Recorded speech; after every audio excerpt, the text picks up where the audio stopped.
You are now listening to the Hot Take Podcast, brought to you by Full Time Fantasy.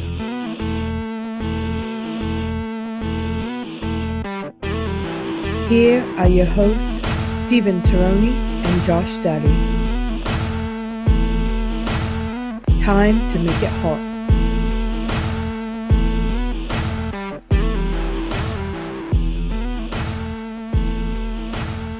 Welcome in. This is the Hot Take Podcast. Today we are talking about our top 10 tight ends. Very excited. We're going to continue on with our rankings by position.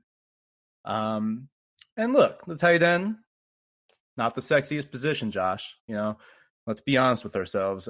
It's going to be a great show. We're going to talk about best ball targets. And we're also going to talk a little bit of late round tight ends. But Josh, you know, the tight end, it's not very sexy, right? You know, not the sexiest position, kind of like the catcher position in baseball, you know, but it is what it is. We're going to go through these guys, though, make sure we can help some people out. And very excited for our guest, one of my favorite guests and favorite Twitter followers as well. So ready to get into it, man. Yeah, that's Derek Brown, DBro himself. What is going on, Derek? What's going on, guys? Thank y'all for having me. This is gonna be a blast. I mean, I know you're kind of bearing the lead, and we're trying to put a little bit of a cap on this. But I mean, tight ends are still important in fantasy. As much as people want to, you know, trounce the line and talk about how nasty the position is, I think the position has still got some more wealth than And with the way NFL offenses are moving, I'm really excited to talk tight ends with you guys tonight. Thank you for having me, man. Oh, of course. Yeah, it's weird calling you Derek, by the way, because, like, I mean, just like everyone else, I refer to you as DBro, like, exclusively. So the fact that I'm calling you Derek Brown, like, I'm like, I feel like people are like, wait, who? Like, people know you as DBro. Yeah, that's really funny because, I mean, when I originally designed the or redid my Twitter handle, which I think at the time was maybe like 20 people following me, which was all like family members and random people. It was the first thing that came to mind. And yeah, I actually get referred to that more than my actual name. Some people don't even know my real name, which is still odd to me to this day. Co-author of the Fantasy Football Black Book, really cool series that comes out every year by Joe Pisapia. So DBro was a part of that. And now, you know, you have earned a role over at FTN, which, you know, if you're on Twitter, you're seeing, you know, every week now, someone new is being added to FTN. And it's usually a big name at this point. And one of those names is DBro. So, you know, congrats on behalf of, you know, Josh and everybody in the fantasy football. So I guess first tell everybody about FTN and, you know, what you're going to be doing over there. Oh, thank you guys. Yeah, it's definitely been 4 years of no sleep and a pipe dream, to be honest. So my head's still kind of swimming. I don't think that it's truly sunk in yet. I mean, the announcement's been this is, you know, was yesterday as we're recording this. So, yeah, I mean, to be honest, my head's still kind of spinning about it. So, it's a dream come true, for sure. But, yeah, FTN, we are still got a lot of dominoes left to fall. But, if you've been checking us out on Twitter, there is, we keep joking on the back channels that people are going to be so sick of us by the time we're done announcing everybody, because it's just gift after gift after gift and some kind of just ridiculousness that we throw together at the last second. But no, it's been awesome. FTN, I'm so excited for this, man. I think that it is going to be a breath of fresh air into a lot of different avenues of fantasy. Whether you're talking about DFS, we're going to have season-long content. There are so many other avenues that I would love to share more in depth, but I can't, at least at this point. But I mean, really, my role, I can definitely tell you, I mean, whether it's best ball, dynasty, redraft, it's really more of a Swiss Army knife of sorts. So all things NFL is going to be my bag. Basically, whatever the heck they ask me to do, I'm going to cover it. So I'm super excited, man. Yeah, I mean, everybody's been on Twitter. The team has been lit. So many talented, sharp people. I mean, I know Ray Garvin just got announced today. I'd love Ray. Ray is probably about 45 minutes or an hour away from me over here in Texas, and I have so much love and respect for that dude. So yeah, I'm jazzed, man. I'm really excited to get to work and get back to the grind of football and fantasy with a really, really kick-ass team. Nice. Those Twitter alerts are fantastic. Those are the kind of Twitter alerts that people need right now. 100%. I mean, we yeah. keep it light, and a lot of it's, some sarcasm. Like somebody was making light of, or they were like, y'all were basically forming Voltron, and I was like, all right, well, let me throw something into a random ass GIF here. We go. That's excellent. Yeah, the Deadpool one and the what was the other one I just saw? I can't remember, but man, they're fantastic. It's funny, DBro, you mentioned, because so you said you're going to be doing potentially some basketball stuff as well? Oh, no, best ball. Oh, best ball. Yeah, okay. No basketball for me. I mean, if you ask me basketball, I would honestly ask you, is Karl Malone or Gary Payton still playing these days? I mean, besides that, I can name basketball players from the mid '90s. Anything past that, and outside of LeBron, you probably you need to find other avenues. Well, with basketball, it's really hard these days because they're coming. They'll spend a year in college and then they'll go to the G League for 3 years, and then they just end up on an NBA roster because they're kind of turning it into a minor league system type deal, where you're really not going to know these players. It's a whole mess. And, that's why I love, honestly, producing football content, because it's a once a week thing. It's not every day, with baseball, basketball, that's when it gets really tough. Josh, I know you do a lot of baseball content. I always commend the baseball writers, man, because you guys got to be on your game every day. Yeah, I got a lot of respect for baseball. I know a bunch of guys at previous stops that did baseball DFS stuff, and that's a whole different level of grind right there, baby. That's some legit stuff. Yeah. Well, when I first, I was just gonna say that's when I used to do baseball DFS, and it's like, oh, I want to read one of your articles, and he goes, I'm not gonna lie, I didn't understand any of it. There's so many stats. I mean, there's so many different stats in baseball. And when I first started, I got my foot in the door in the fantasy industry with Roto Experts. Scott Engel was, we were on the phone, and I was living in New York, and we were having phone calls frequently. I was trying to figure out what my place was. And he's like, yeah, okay, you can write football. That's fine. Can you write baseball? And I was like, yeah, of course, obviously. And I'm like, no, just no, I cannot. But I fake it till you make it. So I'm in there writing baseball articles. And he's like, cool, you can write baseball. He's like, cool, you can write baseball. We're doing actually stuff with esports. Can you write video games? I'm like, oh yeah, I love video games. Love them. Yeah, Overwatch, let's do it. So I started watching YouTube clips, watching YouTube highlights of Overwatch, just like I would with football film. So I was doing the same stuff, but with Overwatch, the first-person shooter game. And it was a very interesting time. But you have to do what you got to do when you're starting off, man. That's probably the realest statement out of all of everything we've talked about, man. You fake it till you make it, and you never say no, ever. Right. That lessons learned on this podcast right now. If you're listening, don't say no to things if you have an opportunity, for sure. So Josh, let's get into these best ball targets. So set us up here, brother, for this first segment. Yeah, so I just thought, it's best ball season. It's in full swing. I'm completely addicted. I mean, I have nothing better to do. There's no other sports on or anything. So, we're getting into, I've done a couple best balls ourselves, a couple different platforms. And, DBro just mentioned best ball. It's the perfect time to kind of maybe check out a couple people that some other people might be sleeping on, or just a guy that we think has, huge upside for where they're currently going in best balls right now.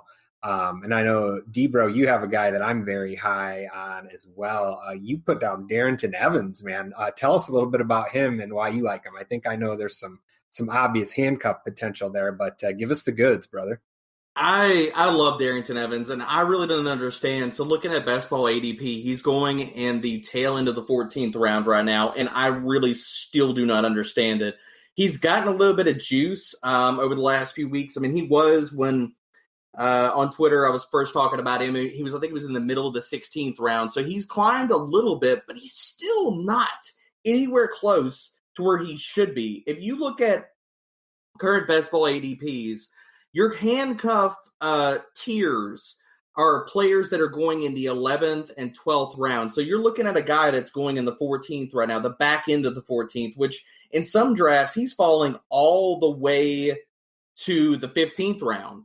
And at that spot, I don't really understand it for one simple fact. If Derrick Henry goes down, there is nobody there that is going to challenge Darrington Evans for the job. A third-round pick, I've loved him as a prospect even before he landed with the Titans. So in that respect, I mean, the guy has got juice. He can play in all phases of the game. On a team that was 10th in rushing attempts last year, we know what Tennessee wants to do. And even if that goes down, like if they were to switch from Henry to Evans, I think that he has some standalone value because we have seen this team under previous OCs feature two running backs, and they've already come out and talked about, Derrick Henry could get spelled a little bit. So whether he does have even a little bit of standalone value until anything were to happen. But if anything happens to Henry, the upside is just immense. Like, he is walking into an unequivocal, because we talk about, what do you know what the handcuff is? Who is the guy that's going to get the work, or what does that look like? In a lot of different situations, you really can't splice that and say, all right, I know this is the dude. This is the guy that's going to get all the touches. And that's exactly what would happen here. And I really don't understand why people are still sleeping on him. But if anything happens to Henry, he is walking into an RB1 workload weekly. Like, he has top 5 upside in that offense alone. And I will be overweight on the field in best ball with Darrington Evans until people wake up and his ADP climbs about 2 or 3 more rounds. Well said.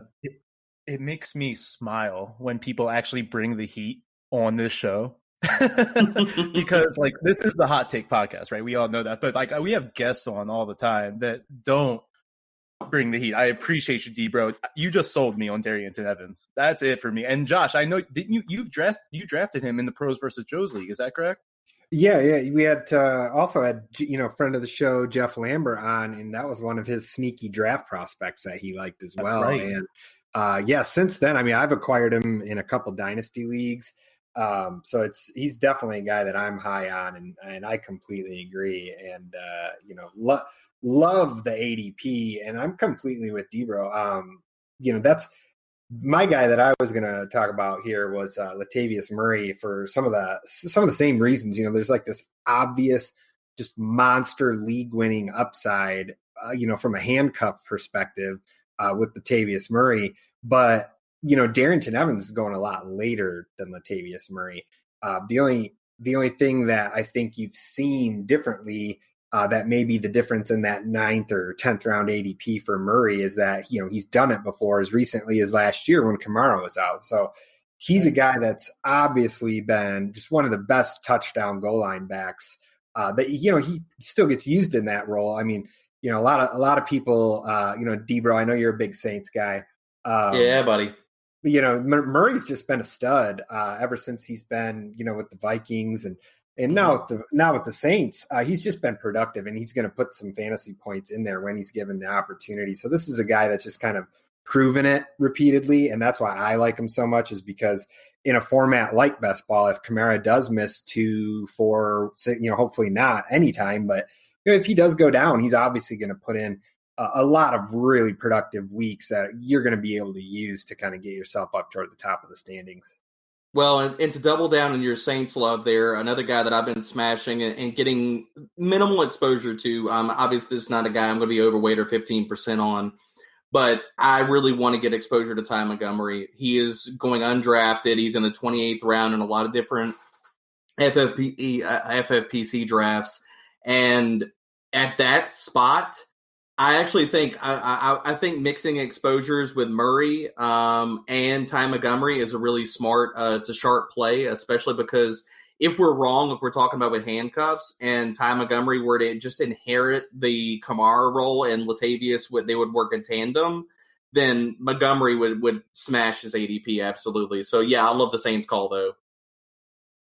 Yeah, in best ball, it's interesting because we have to like change up how we look at it because, most of the time I'm not condoning drafting a handcuff in a redraft situation, but I also wouldn't roster 3 quarterbacks in a redraft situation, but I like to have at least 3 quarterbacks in best ball.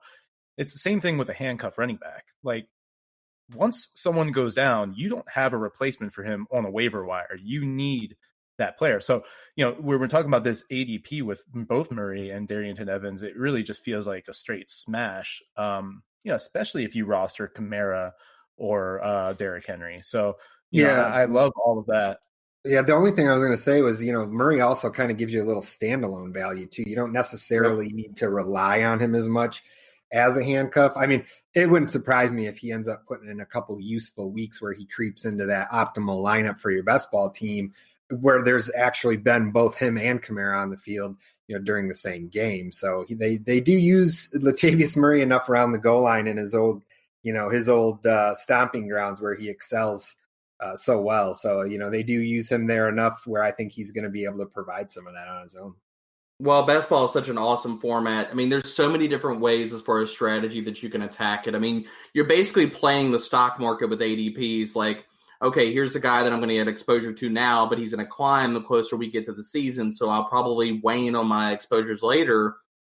Whereas you like with Kamara and we're talking about with Murray or Ty Montgomery, you can actually stack cuff those 2 guys and the ADPs work out to where it's just so ridiculously cheap and it makes a lot of sense that if you're going after the role and that's what you covet in the offense, that it's really, really easy to do so. And especially considering how you attack, looking at where you're drafting from as well, whether you're mixing exposures of players and you're drafting early from one of the early spots, you go RB heavy versus other drafts where you go wide receiver heavy, and you're really trying to get a good amount of exposure to a lot of different players in your pool.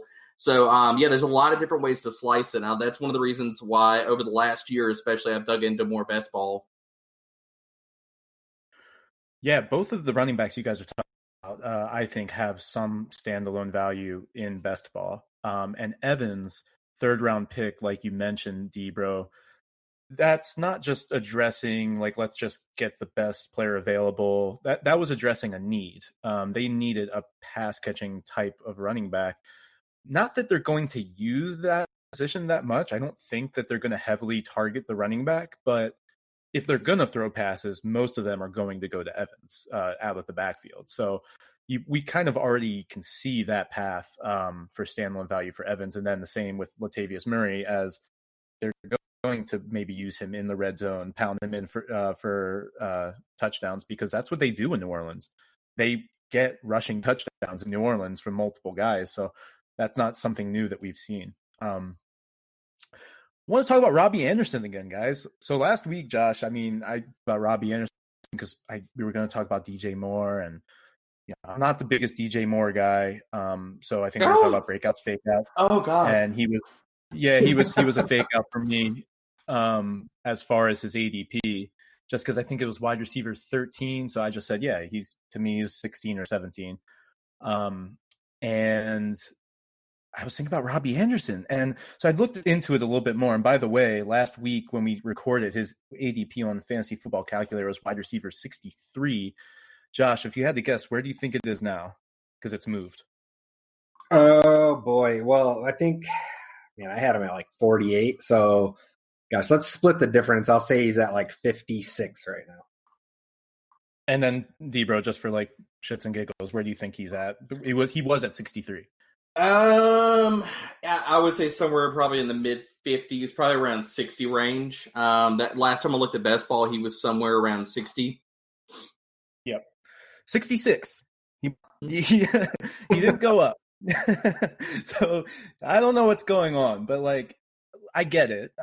First of all, I get and I'm not calling for Robby Anderson to be, a wide receiver 2, but could he be in the wide receiver 3 range? Sure, he certainly could. And if you get him in best ball, well, that's great because you don't have to worry about which week it's going to be where Robby Anderson gets about 100 yards and 2 touchdowns, because I do think there's going to be those games. I don't know who we had on. I think it might have been John Bauer. It might have been just last week, where he was talking about the Panthers being in more of shootout style games. And I can certainly see that. I really appreciate that that line of thinking. So if that's the case, I just want to talk about, the history with Matt Rule and Robby Anderson. Robby Anderson wouldn't have this 2-year, $20 million contract that he just walked into if it wasn't for Matt Rule, because this guy was the head coach of Anderson in college at Temple, and Anderson was a cornerback / receiver. Matt Rule helped him develop into a receiver, and he was behind in the depth chart, so he just left. He came back, he had a decent season, and then he was dismissed for academic probation. Matt Rule fought to change the rules at Temple so that Robby Anderson could play football, and he succeeded. So, that is huge. So now he comes to Rule. He also has history with Teddy Bridgewater. Teddy Bridgewater was on the Jets roster with Robby Anderson, so they became friends. This is, you don't have to look deep into this, but I just don't know if we don't see another 700-yard season from Robby Anderson, because that's what he's done the past 2 years. I don't know why he couldn't do that again. So, he's free, and in best ball, this is the best format it's always been. When you talk about best ball and you see the definition of it, Robby Anderson is right there. So I think it's just a no-brainer. Yeah, boom bust. Boom bust. Yeah, I like Robby where he's going. I think mixing exposure with him makes a lot of sense. I also like a lot of wide receivers that are going around him. So I don't hate Robby Anderson. I think at his price point, if you get 2 to maybe 3, even 2 ceiling weeks at that spot, he's probably paying off his cost. So yeah, I don't hate that call at all. Yeah, exactly. In redraft, I think that he can go undrafted. If you want to take the shot on Curtis Samuel instead, that makes sense to me. But I just think at the end of the year that Anderson and Curtis Samuel are probably going to be around the same statistically. Agreed. I haven't looked at Curtis Samuel, but I'm sure his ADP is much higher. No, I was just going to say, yeah, sometimes I wonder, we always maybe get down on players when they change scenes. And sometimes I just think maybe we underestimate that could be for the better. And especially when there's all these other personal underlying narratives, like you mentioned with Matt Rule and Teddy Ballgame and stuff like that. But it'll be interesting, man. I like Robby too. So I'm hoping for the best. Most definitely. Yeah, no, definitely one of the more talented deep ball threats in the game. So that alone. Let's get into some of these tight ends, guys. I would be surprised if we don't have all Travis Kelce at number 1. Yep, I'm there.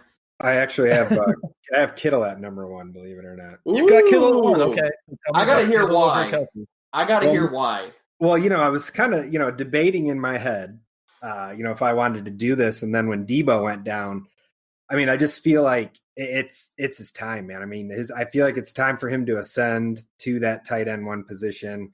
Maybe, we said this on a couple shows ago, perhaps the Niners aren't quite as run heavy as they were last year either. I do think that they will actually get that mix kind of slanted a little more toward the passing game. And I think that Kittle's 2020 could very likely end up being, in hindsight, like Kelce's 2018. Back when we had 2018, the peak season of the tight end, these big plays that we see out of Kittle as well. He's just so explosive. He's a 10-yard per target guy, and it's just he has all this yak, and we see him just beast on people in the open field. And he's just, to think that last year he played with all these nagging injuries and was never really even close to 100%. It's just, I feel like the potential is just huge with Debo kind of taking a back seat. I don't think they're going to have to rely on him a ton, but 150 targets absolutely seems reasonable to me, and it wouldn't surprise me if he actually surpassed that. So I feel like there's just going to be an uptick all across the board. Fully healthy George Kittle, let's go.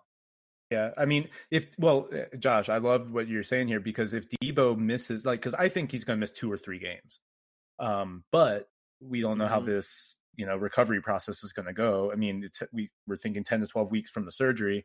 That would be about. Right now, it would be around the start of the season. So I'm thinking he's probably going to miss still 2 games.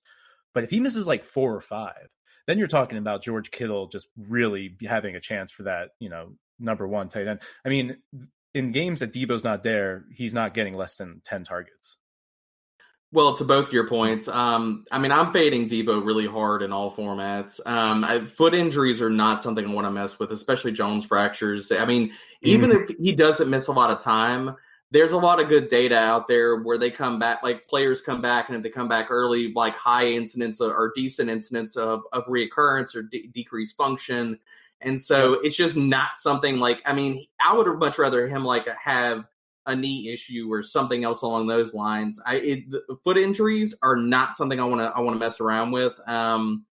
It's just not. I mean, we saw Hollywood Brown struggle through foot injuries all last year, on top of a few other ailments. But I like the call on Kittle.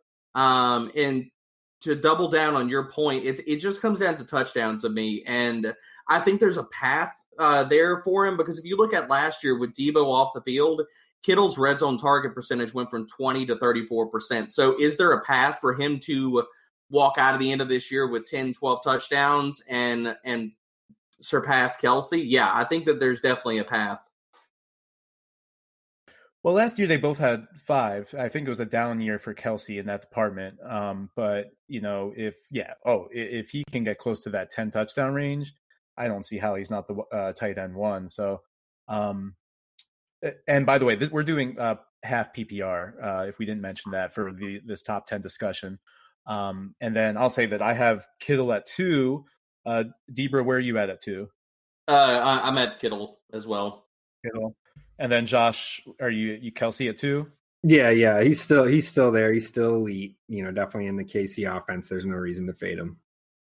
That Mahomes to Kelsey stack, I think, is one of the better stacks that you can have in redraft, and dynasty. I mean, redraft specifically. And we did that best ball the other day too with the our yours truly started with that. Yep, that's right. Kelsey's a great end of the first round pick. If you're sitting at the end of the first round, I have no problem smashing Travis Kelce. Yeah, we were 11 and 12 in that, so I think I was 1 away from the turn, so it worked out pretty good. So you would take him in the first round, DBro? Oh yeah, I would take him in the first round. I mean, you look at positional opportunity. I mean, if he falls into the he won't fall into the second. He's not falling into the second in any best balls right now, and I don't think I think that in most formats, if he falls into the second, he's an auto pick. There's no other picks for me if he falls into the second. But even at the end of the first, you're telling yourself, okay, am I going to go a lot of, you really could talk yourself into a lot of different avenues. I think just looking at who is at the end of the first right there for you, it really comes down to 1 or 2 players for me, because I'm not really as high on the running backs, especially, if you're sitting at the 11, you're probably staring at Joe Mixon or somebody in that tier, the back end of the RB1s. Yep. I'm fine with going Miles Sanders. I'm fine going Kenyon Drake. I actually would take them over Joe Mixon, to be honest. But it's probably in a lot of different formats. I like Travis Kelce, and I'm willing to push the button on Devontae Adams there. And probably more likely than a lot of the running backs, because I know that at the top of the second, I can probably get whoever out of Kenyon Drake, Miles Sanders, whoever falls to the top of that second, in the next 2 picks, that's who I'll just take right after that, and I have no problems with it at all. Right. Josh, you want to talk about your number 3 tight end? Yeah, number 3, I have Mark Andrews. It's looking more and more like that's starting to be the consensus as he starts kind of passing up Zach Ertz on a lot of rankings. But I just feel like he has probably the most room to expand his game, when you look at just a season ago. I mean, he was only on the field like 41% of the time. Like, he and Hayden Hurst had the exact same snap share from just a season ago. And when you're thinking that, not only was he sharing the field with Hurst, both being on the field at the 41% mark, but Nick effing blocking tight end Boyle was out there, 69% of the time. Nice. But there's so much room for him to get out there on the field. And I mean, I wouldn't surprise me at all, if you're talking about like the next guy I have in my rankings, like where he was getting like 80%, of the targets snap share. And if you're talking like literally doubling his opportunity of snaps on the field this year, which is completely reasonable. I mean, you could even still have another, 20% left over or something like that, depending on how dynamic this offense can really get.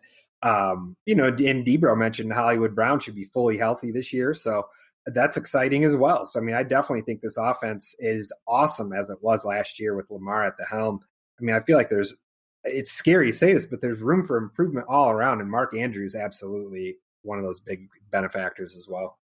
I love Andrews. If I'm not going for Kelsey, Andrews is probably my favorite target in all formats this year. I just absolutely love him. And you're talking about his upside. Anybody that's not buying into his upside, I need to hear a really good argument why, because I think injuries really hurt him last year. I mean, weeks 11 through 15, he didn't run any more than 15 routes and didn't play any more than 43% of snaps. So I think the injuries, even though he didn't miss any games, I think they really, really limited him last year.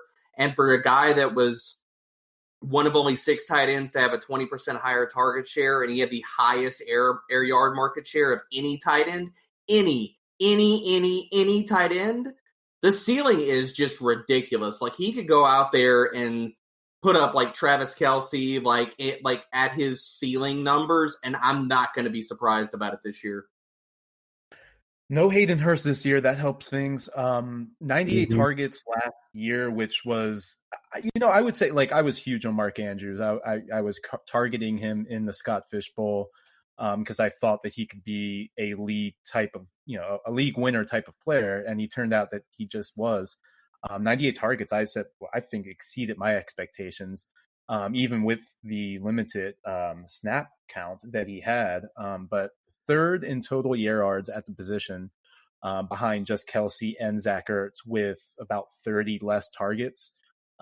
So yeah, if we can give Mark Andrews around that 120 target range, that would be beautiful. I mean, I look at this Ravens offense like the passing offense like a Kansas City Light, in that they're going to use the tight end to methodically drive up the field when they want to, get that 14, 15 yards. And then they have that boom play in Hollywood Brown. So it's a kind of a similar situation with Mahomes, Kelsey, and Tyreek, because the targets are going to funnel to Andrews and Hollywood Brown. The wide receiver one on both, the 49ers, Chiefs, and the Ravens is the tight end.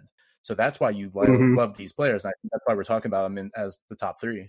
Right. And if you look at just how many snaps, like targets he got per snap, I mean, obviously that's not sustainable. But he's only been. I think it is. I actually think it is.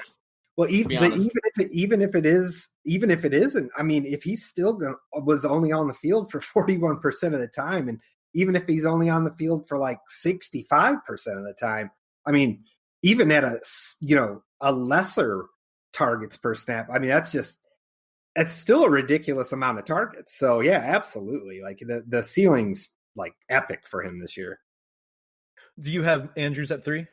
I do have him at 3, and I want to make a case to myself almost to push him to 2. And I know people could say that's crazy, but that's honestly how high I am on Andrews. And to your point, I think that the snaps per targets can continue, because if you look at the Ravens offense last year, people talk about they rotated their tight ends and stuff like that. They were below the league average in 12 personnel. So it wasn't like they had 2 tight ends on the field a whole lot, and they're rotating between 3 different guys, and people want to talk about, okay, well, what does this look like, and do they factor in a third guy, or how does this affect Andrews with Hurst gone? And I'm like, they didn't run 12 a whole lot, so they're running 1 tight end out there a ton. That means whoever is out there, they're out there for a specific purpose. And to your point, right. If that means increased snaps for Andrews, then when he's on the freaking field, they're going to throw him the ball. So, right. I mean, we look at personnel usage and stuff, and you read the tea leaves, and this is what it says. So if he gets more snaps, the targets are coming. They're absolutely coming. Yeah, and it's a good point, too. Like, the 69% of the snaps from Nick Boyle is a little misleading because they did line him up in the backfield. On more than one occasion, like where he's playing fullback and, too many nowadays, but he's basically taken some of that as his snaps as well. So there's definitely, some room for improvement. Who's your number 4, Josh? I got Zach Ertz. Had the same amount of targets as Kelsey basically last year. So, even if this kind of trend continues, I mean, he was only 20 targets off of the historic 2018 peak tight end season we saw from Kittle, Kelsey, and Ertz here, but it was pretty telling to see 80% of the snaps, like I mentioned earlier when we were just talking about if Mark Andrews could get that sort of snap share. Even if that trends downward with Dallas Goedert getting a little more run, I still think that the Eagles are going to run just an absolute ton of 12. Even if that split does decline a little bit, well, then you're still talking about a guy that got like as many targets as Darren Waller. So he's still a top 5 dude, in my opinion. So I still got Zach Ertz holding strong at 4. DBro, you with him there? Yeah, I think Ertz he's not leaving my top 5. For everybody who wants to talk about it. I mean, isn't this like a yearly conversation about, the path for Zach Ertz to get less targets and more weapons and blah, blah, blah, blah. And every year, Zach Ertz finds a way to targets, and I think that anybody that wants to throw out the muddying of the waters. I think there's 2 big assumptions there. One, you're downplaying the rapport that Wentz has with Ertz, and 2, it's the huge assumption that guys that we've seen be consistently dinged up, whether that's Jeffrey, whether that's Djax, whether that's Marquise Goodwin, all of these guys have been dinged up and missed time religiously. So expecting them, even the handful of them, all of them, to not possibly miss time is still not a bet I'm willing to make. Yeah, I was a little disrespectful to Ertz. I put Waller ahead of him. That could flip-flop. Yeah, that could flip-flop, and there's really not a very good reason for it, but I will say I think positive TD regression can come for Darren Waller, where he had only 3 last year with the 90 receptions that he had. I mean, Darren Waller had a great year. If he can bring those touchdowns up to around 6, then yeah, he'll probably beat out Ertz, with the production. He had 90 receptions for 1,100 yards. I mean, if he can repeat that again, I mean, if we looked at the Raiders games last year, everything funneled through Waller in the passing game. It can be argued that just won't be the case again. But one thing that I'm projecting, which, it doesn't have a lot of legs right now, is that Derek Carr gets benched for Marcus Mariota at some point. Now, if that happens, then you're going to have a lot of good targets to the tight end. And I'm thinking, of years of Delaney Walker with Marcus Mariota, how Delaney was a perennial top, 6-7 guy with Mariota. So that's just kind of where I'm seeing it. But there's really no good reason why Zach Ertz, who's just every year 130 targets, I mean, so consistent, that he shouldn't be at that 4 range. But, I have him at 5. DBro, who is your 5th tight end? So I think we enter, after you get about past the top 4, maybe top 5, I think we enter an interesting tier of tight ends. And depending on the day, there's a lot of different guys that I think can slot in at the number 5. And to your point about Waller, I'm probably throwing a little bit of extra shade at him because I think I'm probably consistently lower than consensus on Waller this year. Like, for purpose of this podcast, I'm still early in my ranks, but Waller is at number 9 for me, or he's in between 7 and 9-ish. Okay. My number 5 guy is Mike Gesicki. I am immensely high on Gesicki. I know all of the yards per target and a lot of the efficiency has been here, there, and everywhere. And I know all the Preston Williams truthers will come knock at my door, and you can come sit down. Let's talk for a bit. Which I'm totally fine with. But Because I think if you look at the two physical profiles of both of those players, and you look at how Chan Gailey has run his offenses in the past, and people want to talk about his tight ends, let's give a little bit of credence here, too, that if you're expecting Mike Gesicki and talking about Chan Gailey's tight ends finishes and projecting that over to Mike Gesicki, I kind of feel like you're telling on yourself a little bit, to be honest. Mike Gesicki is not a tight end. He is a slot wide receiver. Let's throw that out there to begin with. A guy that plays the slot as much as he does, approximately about 70% of the time, that is not a tight end. Even your receiving tight ends, your high-end ones, your Kelsey, your Ertz.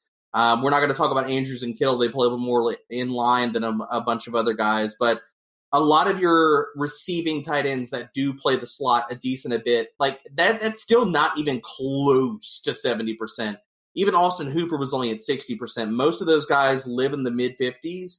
I think to give true context to Mike Gesicki, he needs to be discussed as a slot wide receiver because that's what he is. He's not a blocker. He's not going to play inline. I don't think that, considering, yes, it's a new OC, I don't think that happens to change this year where they're saying, okay, we know you can't block for crap. We're going to ask you to block a lot this year because that didn't work under Adam Gase, and that's why Gesicki flopped in his first year.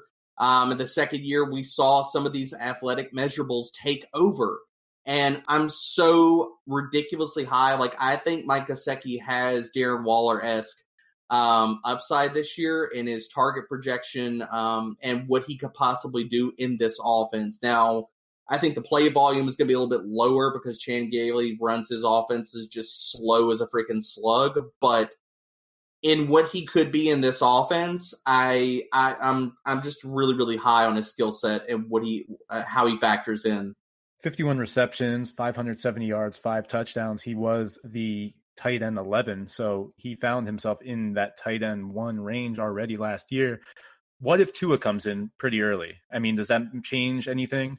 Nope. Then you're getting better quarterback play, honestly, to be honest with you. I mean, I think that Fitzpatrick is fine for what he is, but, I mean, if we're going to – I just still don't think that Fitzpatrick needs to be discussed in the realm of being a good quarterback. So if we're talking about Tua is naturally better, I think that's a boost for Gesicki because I don't think that his play is going to downgrade from Fitzpatrick.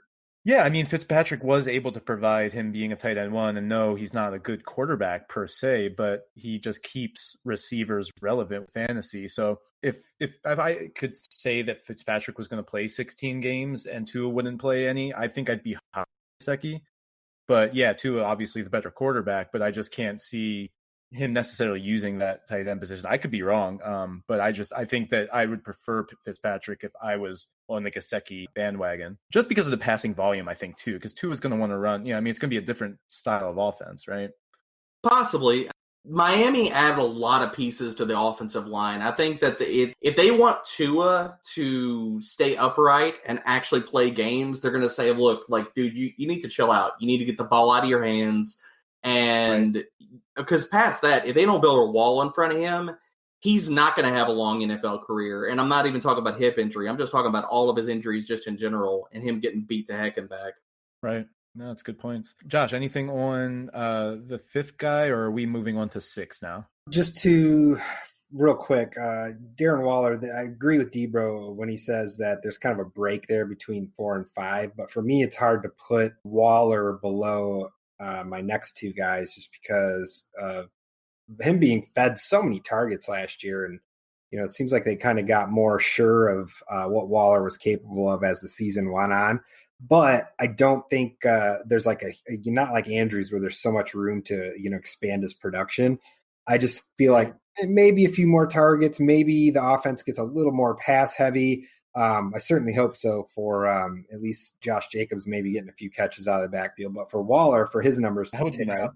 Right. My expectation is just a few more targets. And, so it's hard for me to keep him out of the top 5. But he's just a little more, I guess, of a safe bet opposed to guys that I have coming up like number 6 and number 7. I have Evan Engram and Hunter Henry. No concerns about anybody eating into Waller's targets? It's definitely not like the Eagles, how the Eagles just kind of added all of these like field stretchers and speed guys. The Raiders definitely added more capable, like multifaceted receivers.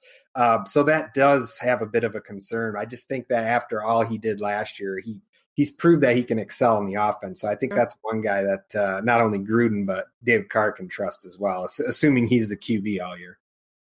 Well, it's a good point, Josh, that, where Andrews has like a room to improve, Darren Waller might have seemed like his best season ever. Like, and I'm fully like, yeah, that probably happened. But what if he sees like, 75, 80 catches and 6 touchdowns? I think that still is going to give you what you want. He'll still be a top 5-ish tight end. But yeah, as far as what the Raiders brought in, they brought in rookies. So it depends on how quickly the rookies can develop with Ruggs and Edwards. And then Aguilar in the slot, which is just ugh. And then they have Zay Jones. It's a lot of Renfro. I'm a little bit higher on Renfro than I think y'all are. That's what I think some of this is too. Yeah, Renfro for sure. And I think he's definitely going to demand targets. Carr definitely seemed to like throwing to him last year. And I think that he's certainly one of the guys that we could have talked about earlier on in best ball as far as being like a late round guy. So that's definitely a good point with Renfro. Kind of the same thing that you were saying with one of our other tight ends that we're going to get to later on the Titans, DBro. But Josh, did I hear correctly that your 6 was Evan Engram? Yeah, Engram and this is tough, man. I mean, we talked about this a few episodes ago. I think when we were talking about our startup dynasty, we were talking about, you get into this area where the, 6 and 7 tight ends here, you get into the Evan Engram and Hunter Henry range. And, they're kind of, some places have them backwards, Henry at 6 and Engram at 7. Really, honestly, these guys are like 6A and 6B for me because it's just a matter of, I think personally, the Giants offense, I feel like, is ascending more. And I know we talked about that recently, but he's so productive when he's healthy. These guys both have missed a ton of time. He's been a little more durable than Henry. Of course, Henry missed a whole season with the ACL here a couple years ago, but Engram averaging 11 games over his 3 seasons and Henry 10 games over 4. So just a slight edge there to Engram. But, Engram, I also think is kind of like DBro was talking about with Gesicki, where he can just line up like as a slot guy. I mean, he can just bully smaller DBs. So he's definitely a more athletic guy compared to Hunter Henry. So I think he's a little more versatile. And, I think that kind of lends to him being just a little bit higher on my personal rankings. But, man, it's neck and neck. Yeah, it's tough to, rank him because he's just always injured. Right. I mean, I did a piece for him on the world famous Roto Underworld draft kit. And the first word I wrote was asterisk. Period, because everything that you say about him is just like, you don't want to say, well, if healthy and all this. Since he came into the league, I mean, he's in every category along with Kelsey and Ertz as far as like in the last 3 years. It's like Kelsey, Ertz, and Evan Engram in a per game basis, including last year, where even with Golden Tate, Sterling Shepard, Darius Slayton, Saquon Barkley, of course, these guys were like, taking turns on the field. But even with all those guys, Daniel Jones was still able to find Evan Engram's 7.6 targets per game, which was tied for second in the league, tied with Kelsey and then right behind Ertz. So, yeah, when he's on the field, he's great. So I'm all for him. I have him at 6 as well. Yeah, I think we're all on the same page. I think that once you get past the top 4, top 5, you really I think you really get to a point where you have to start taking stands, guys that you really believe in, that you're high on, because it's just muddy waters, and you have to plant your flag on some players, and that's really where it comes down to who do you like. And I have Engram at 6th, and I think that he gets underrated a little bit too in his ability as a blocker. So even if we're talking about with the Giants going a little bit more run heavy and stuff, I don't think that he comes off the field. I love his talent profile. All he needs is health, because the guy he's amazing. I mean, when he is actually on the field, he's absolutely awesome, both out of the slot, out of inline. He's absolutely just fantastic. And yeah, the Giants receiving options are just a grab bag. It's such a muddied mess about like figuring out how to project that team out this year, because I mean, just last year, there was no certain times, only like it was like a Haley's Comet, where everybody was healthy, everybody's on the field, and we can see like, what in the heck does this do? And now you have a new coordinator, a new offense, and it's just like, they're one of the hardest freaking teams for me to kind of look at this year and be like, okay, out of Saquon Barkley, past that, where are the targets going and what the heck does this offense look like? I struggle with it, but I do love Engram. Yeah, and that was the other factor for me is I think that Engram is going to be a little bit more of a focus for the reasons you just mentioned. There's not such of a strong supporting cast. I mean, Golden Tate, Sterling Shepard, those guys are both capable, but it's supporting cast, I feel like, is a little bit better in LA, and Keenan Allen, and you still got Big Mike Williams and Austin Eckler, he can eat out of the backfield. So it's definitely interesting, but I think Engram is kind of more productive when he's on the field, and he's going to be a little bit more of a focal point in that offense. So just a shade in front of Hunter Henry for me at 7. Yeah, if Daniel Jones can get like all these guys for 12 games, like if they all play 12 games together, then Daniel Jones is going to be a top 8 quarterback. I mean, I think that this Giants offense can be talented, especially when you consider Barkley, of course, out of the backfield. I mean, that really starts with Barkley and then channels out to Engram, and then those other guys. If you're going to cover them one-on-one, they can really beat you, including Darius Slayton. So I really like that offense as far as like a surprise offense to really jump off the map as far as fantasy goes this year. Well, and all the options are so cheap too. Like even past Engram, I mean, you get past maybe even Engram and Barkley, and it's just Daniel Jones is uber cheap. Like all the receivers are going at the later parts of drafts. Like if you want to stack options, especially like we're talking about best ball earlier, it's a really, really good avenue to do that. I think we're moving on to 7. Who is your 7th? So for 7, for me, it's Hayden bro? Hurst. It's Hayden Hurst. And a lot of it goes down to like, we're trying to project out passing volume for offenses. Mm-hmm. And I think that if you're looking for where are targets going to go and who is a guy that I think that just walks into like 80, 90 targets this year, and I think Hayden Hurst can definitively do that. And it's not so much, I'm not pigeonholing him for the Austin Hooper role. It's just the fact that this Falcons team is going to throw the ball. Like, they are not going to finish outside the top 3, top 5 in pass attempts. It's just not going to happen. With Cutter manning the controls of Matt Ryan there. If I'm looking just projecting out volume, and we know volume is king in fantasy, and especially for tight ends, he's not a guy that I think is going to, you can't, unless you're just really, really just trying to push a narrative and fade him. Like, I don't understand anybody that can like put him outside the top 12. But I think the volume pushes him up for me, and that's why he's at 7 for me. I love that call. Yeah.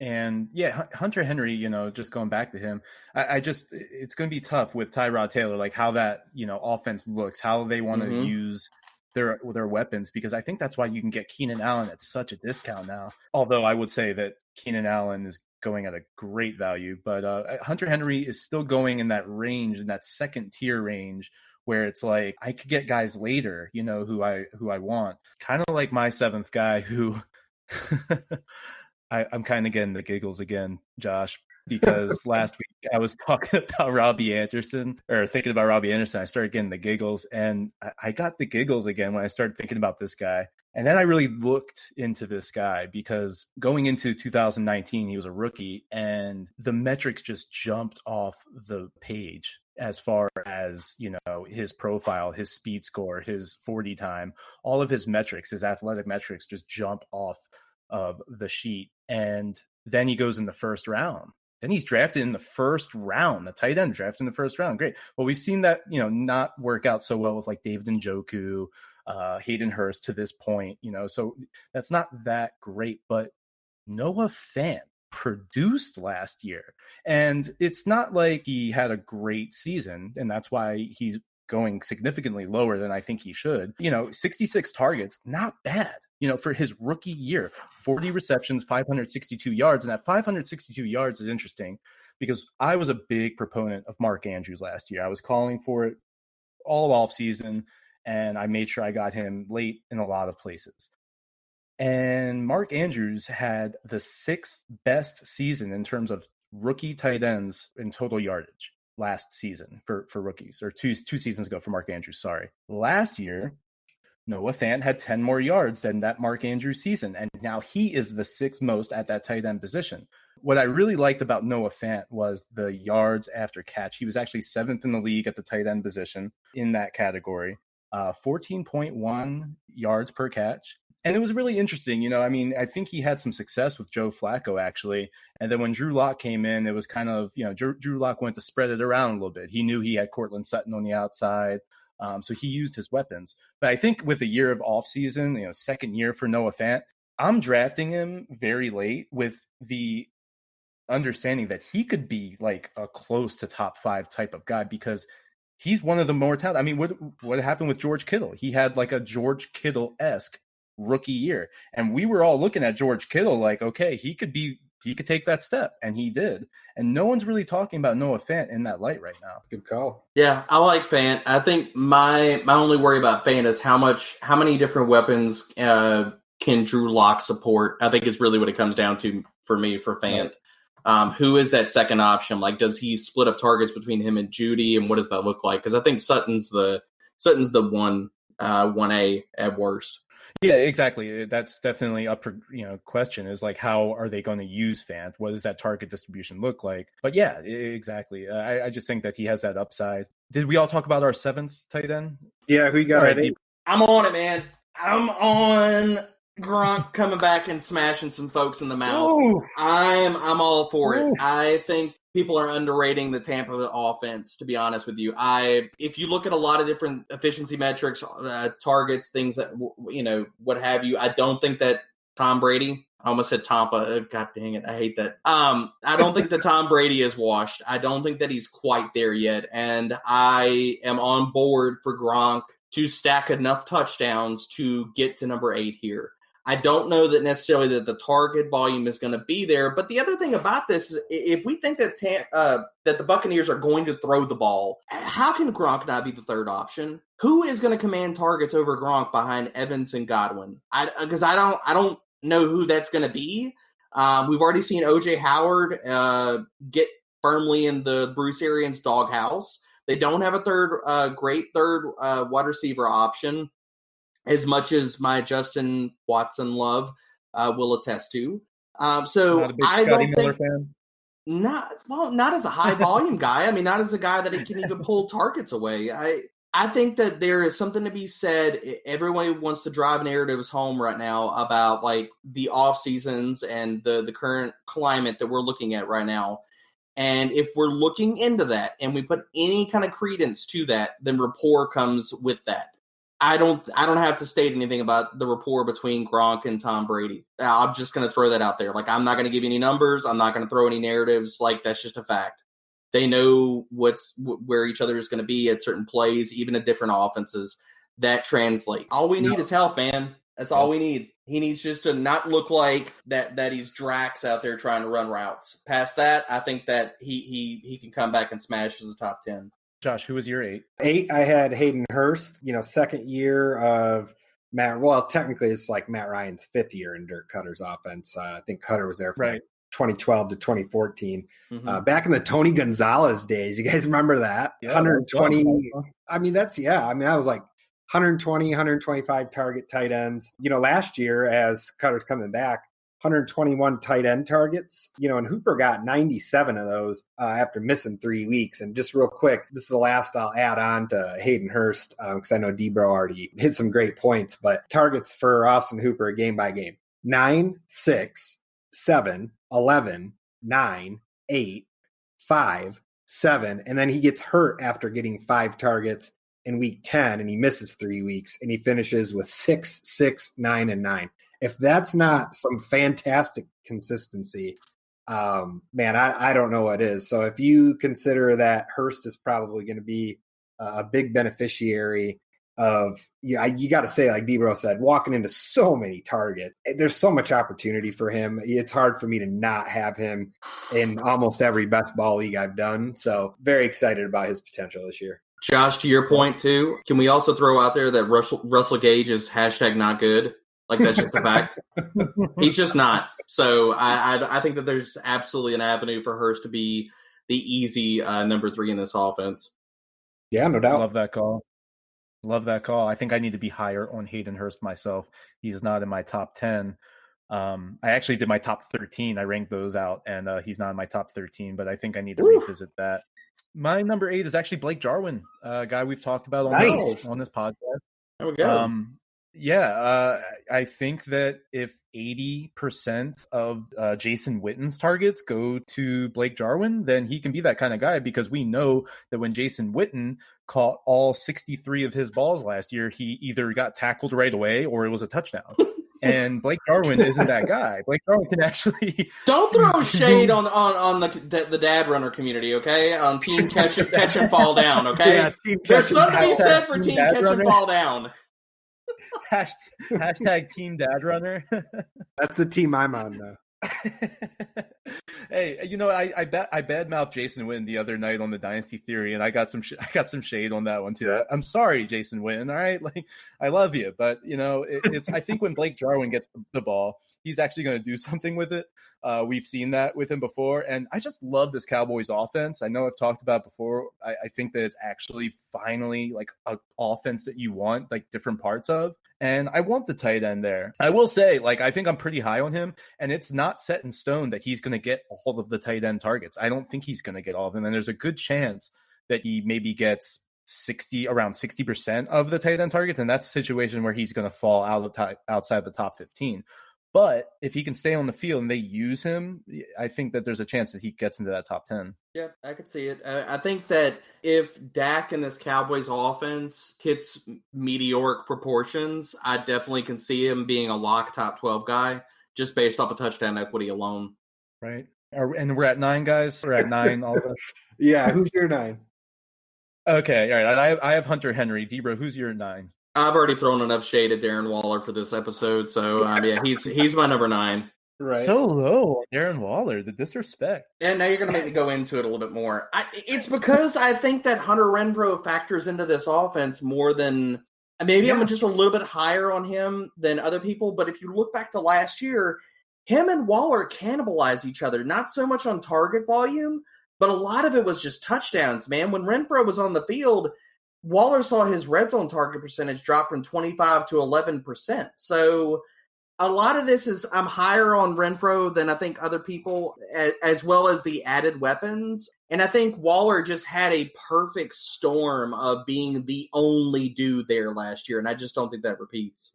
Yeah, 71 targets for Hunter Renfrow last year. So if you think that those are going to go up, then that means that those targets for Waller are going to go down. Yep. Josh, who's your 9? Actually had Gronk in at my number 9. Just not going to go through everything like the history of Gronk, but I mean we saw even like in Gronk's last couple limited seasons. I mean he's still pulling in statistics that are going to make him a top 10 tight end. And I mean I know it's a little bit crowded, but I would be amazed if the Bucs somehow rostered all 3 of Gronk, Cameron Brate, and OJ Howard by the time that, preseason, or I'll just say week 1 even kicks off. He's got to be, they've mentioned now OJ is on the move.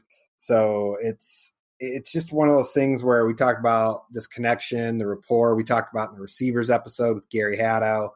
I'm huge on the rapport as well, especially with the current state of training camps or the lack thereof. So it's going to be really interesting. But yeah, this nonverbal communication that these guys share, it's just too hard for me to keep Gronk out of the top 10 because of, just the potential that he offers, especially around the goal line. He can be a monster. After a year off, he might be a little recharged and refreshed. We'll see. He looks lean and mean. I'll say that. He does. He looks like he's in hella shape right now. He lost a lot of weight wearing that big-ass costume on The Masked Singer. I just can picture him just suffering inside that mask, just like sweating bullets. But any TV that Gronk is on is just good TV. But look, if we believe in this Buccaneers offense, which I think, it has a chance to actually be explosive, then Gronk is certainly going to be a top 10 tight end. If they can really, be that kind of like downfield threat, that vertical offense. I definitely see that. DBro, who is your 10th tight end? Number 10 for me is a guy that we talked about previously before we turned the mics on. It's Jonnu Smith for me. I love him. you look at just receptions and missed tackles forced based off of the volume that he got last year, and the guy he's efficient as hell. I think that he has a chance to carve out a role in this offense. Now, am I as high on his target projection as everybody else? And do I think that he's got much of a ceiling outside of the back end of tight end ones? Probably not, unless just things go really sideways. I don't see it. Because I think Adam Humphries, like we're talking about before hitting record, I think that he factors into this offense, and it's something that people aren't weighing enough. But I think I like him at 10. I think that there is a path for Jonnu to walk out of this season with 7-8 touchdowns, and not even talking about yardage and targets and stuff like that. If you get 7 or 8 touchdowns, you are probably going to be a tight end 1. It doesn't matter even if you end up with like 400, 500 yards. So I like him at 10. Oh, I love that. Last year with Ryan Tannehill, he had 6 games with at least 4 targets. And of course, Delaney went down. So that helped things because the snap percentage went way up. But in those 6 games, 4 of those games, he had at least 60 yards. So you'd love to see that kind of production. And then there's games where he completely disappeared from the offense, which I think you're going to have to still deal with this year. So that's going to be very tough to slot him in as your tight end 1 on certain weeks. But he's going to give you those kind of like top 5 tight end performances also on certain weeks. So that's going to be interesting. Along with Noah Fant, he is a yards after catch kind of guy. Noah Fant was 7th at the position last year. Jonnu was not far behind him at 9. And both of these guys were in the top 10 in this yards after catch. But 66 targets for Fant and Jonnu, 44 targets. The other guys on this list all are over like 65 targets.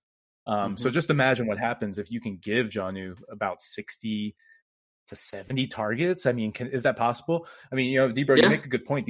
These pesky slot receivers are kind of messing up our tight end rankings here. Well, it's because they're going to operate in the same areas of the field, and I think that we, as fantasy analysts, need to factor in some of like how these offenses run. Not only just that, but when we're looking at volume, what other guys in these offenses or in their schemes can cannibalize their value or their volume per se. So, yeah, I'm worried about Jonnu, but I'm not ready to totally fade him. I definitely could see a path to 70-something targets for him. And for the record, he's my 11th tight end. Josh, who is your 10th tight end? It's kind of a cop-out answer, but to kind of echo something that DBro said earlier, we're talking about once you get past that first tier tight end, you got to kind of take a stand on somebody. Now we're past that second tier. Once you get past like that 8th, 9th tight end. And this is the position of drafts where, I'm going to tell anyone that's listening, go and get your guy. I mean, whether it's Jarwin, whether it's Jonnu, whether it's Gesicki, or hell, even if you're still a Jared Cook believer. I mean, it's, this top tier of the third tier of tight ends, I mean, it's just absolutely loaded with guys, wouldn't mind having on my team at all. Steve mentioned Noah Fant, absolutely. Like all of these guys could be on anyone's top 10, and it just go out and get whoever you like the best out of this group. But I also think that this is a good point where this upper third tier of tight ends is kind of like where I want one of these guys as my starters, obviously, and I don't want to kind of be left on the outside looking in. I'm not going to pick anybody specifically, but this is the point where you got to go and get your guy. But if I had to, I'd probably end up putting Jonnu in there at number 10. I think it's a really good spot, or at least another good point to mention, Josh. If you're not going for one of those top 5, top 6 kind of guys, I think that there's a really good case to be made for waiting to the end of the draft and then just drafting 2 tight ends and playing matchups, especially at the beginning of the season. Right. It's a good territory of the draft to be comfortable taking one, or like you said, maybe 2 of these guys, especially if you're in a tight end premium. Mm-hmm. Oh, I love that. Yeah, I think that's going to be perfect if you compare Jonnu with someone who's going to be a little bit more consistent, and you can play the matchup with Jonnu because like I said, he's going to give you those kind of top 5 performances on certain weeks. And then to wrap up, my 10th is Jared Cook. He was 7 last year because of those 9 touchdowns. TD regression is going to come. I don't think he's going to get near that 9, but I still like the situation he's in. So I think that's good enough to get him into this back end of the top 10. Don't love it, but I just think that the situation's too good to ignore. That makes sense. The last thing I'll say about the tight ends here in this spot, DBro talked about Gesicki, some of the concern with maybe Preston Williams. And don't get me wrong, love Preston Williams. Like not a big Devontae Parker fan, but Preston Williams is probably in the later stages of his rehab, as we record this, just to think like Preston Williams suffered his, during the middle part of the season. So it's like he's probably in the later stages of his rehab where Mike Gesicki's out throwing, passes through and over his condo building to himself and catching him on the other side. So if you haven't seen that Twitter video, check it out. So yeah, it was hard for me. I had Gesicki actually ranked as my 10th tight end, and I just kind of slid Jonnu in there, but I'm sure it'll change 4 times before the end of the month. So we are covered. Oh yeah. That's good. DBro, thank you so much, man, for joining us tonight. It's been a long time coming. We've tried to do this a couple times. It just didn't work out with, planning and everything, but I'm so happy that you could come on, man. Please, tell everybody where they can find you on Twitter, and tell them what you can about what you have coming up for FTN. Oh man, yeah. Check me out on Twitter at DBro_FFB. And lots and lots of stuff coming. I'm currently grinding. If you look at the timeline, I'm currently grinding through team breakdowns, projections, in the sense of head coaches, OCs, pass rate, personnel, all these different facets and what these offenses kind of look like moving forward into the season. So that, in addition to, I'm doing everything from best ball to dynasty to season-long stuff. There is going to be all kinds of different flavors of content for really whatever you want to consume as far as NFL goes. So all of my work moving forward, as we said earlier, which thank y'all for the immensely generous and kind introduction at the beginning of this podcast. But all of my content will be found at Fade the Noise from now on. And thank y'all for having me. This was an absolute blast to be able to chop up this tight end position with you guys. Yeah, always good talking with you, man. Josh, any final thoughts before we get out of here today? No, just a quick reminder to the listeners that will be coming up on the SFB Podathon here. Get your Red Bulls ready because we got one of them late night slots. Yeah, 1:30 a.m. Eastern time, but Pacific time, I feel like it's pretty generous. 10:30. People are still going to be up, not needing the Red Bulls just yet. But it wouldn't be the hot take if we didn't get the late night spot. I think that's what Sal was thinking there. Fantasy After Dark. Fantasy After Dark, man. That's when it gets real sexy, right? After dark, when the lights go down. FFB Podathon, that's going to be July 5th into July 6th.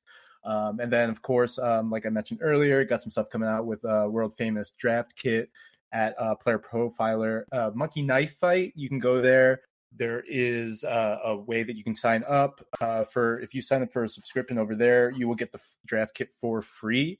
So go over there and check that out. It's a lot of great information from some of the best in the biz, including Derek Brown, our guest tonight, along with Evan Silva, and a plethora of other great analysts that are doing work over there.